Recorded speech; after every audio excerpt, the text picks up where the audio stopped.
Agree ज्ञान hub में आपका स्वागत है।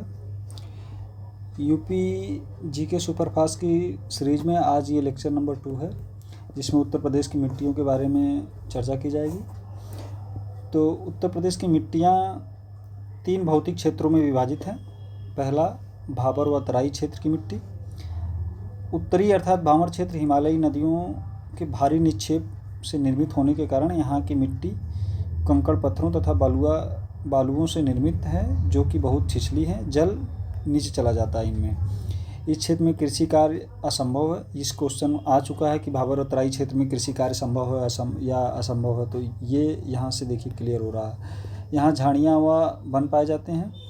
महीन कणों के निक्षेप से निर्मित तराई क्षेत्र की मृदा समतल दलदली होती है, नम उपजाऊ होती है, गन्ने एवं धान की पैदावार के लिए अच्छी होती है। किस फसल को यहाँ उगाया जा सकता है, तो ये चीज़ें यहाँ लिखा गया है। मध्य और मैदानी क्षेत्र की मिट्टी की बात की जाए तो इसमें पाई जाने वाली मिट्टी जलोढ़ या कछारी कहते हैं। कांप मिट्टी भी कीचड़ एवं बालू से निर्मित होती है। ये कांप मिट्टी को लेकर जो है क्वेश्चन बन चुका है। इसमें पोटास और चूना की प्रचुर मात्रा में किस खनिज तत्व की प्रचुरता पाई जाती है, ये क्वेश्चन आ चुका है। तो पोटास और चूना प्रचुर मात्रा में पाया जाता है। जलोढ़ मिट्टी की नवीनता एवं प्राचीनता के आधार पर इनको 2 भागों में वर्गीकृत किया जाता है। बांगर मिट्टी पुरातन कांप मिट्टी होती है। प्राचीनतम कांप मिट्टी क्षेत्र को बांगर कहते हैं।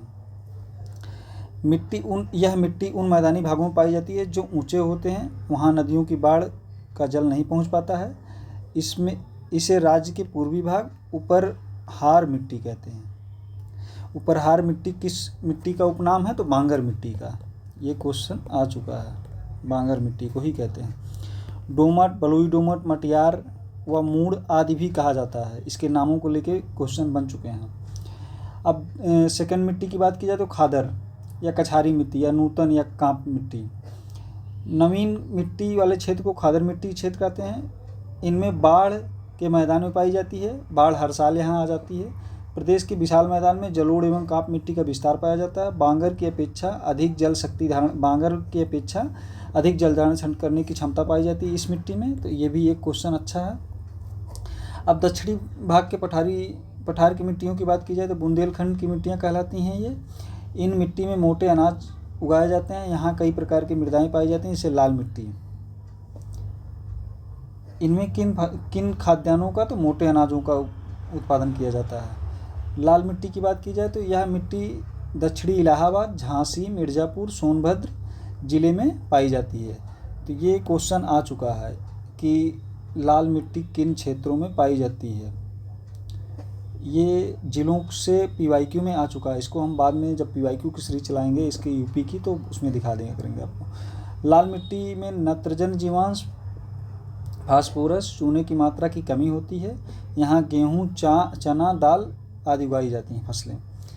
भाड़ मृदा या माट मृदा। काली मिट्टी रेगुर के समान चिकनी होती है। इसमें सिलिकेट, लोहा, एल्युमिनियम मिश्रित होता है। प्रदेश के पश्चिम सीमा के जिलों में पाई जाती है ये मिट्टी। खेती के लिए उपयुक्त नहीं होती है। भाड़ या माट मिट्टी खेती के लिए उपयुक्त नहीं होती है। परवा मिट्टी हमीरपुर, जालौन और यमुना नदी के ऊपरी जिलों में पाई जाती है। ये हल्के लाल रंग की बलुई मिट्टी होती है। राकड़ मिट्टी की बात की जाए तो यह लाल भूरे रंग की दानेदार मृदा होती है। पर्वतीय एवं पठारी ढालों पर पाई जाती है।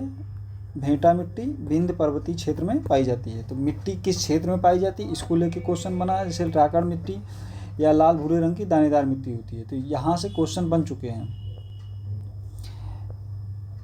अच्छा, यहीं तक था। तो ये था एक मिट्टियों का विवरण जो बहुत छोटे से वीडियो में कवर किया गया है।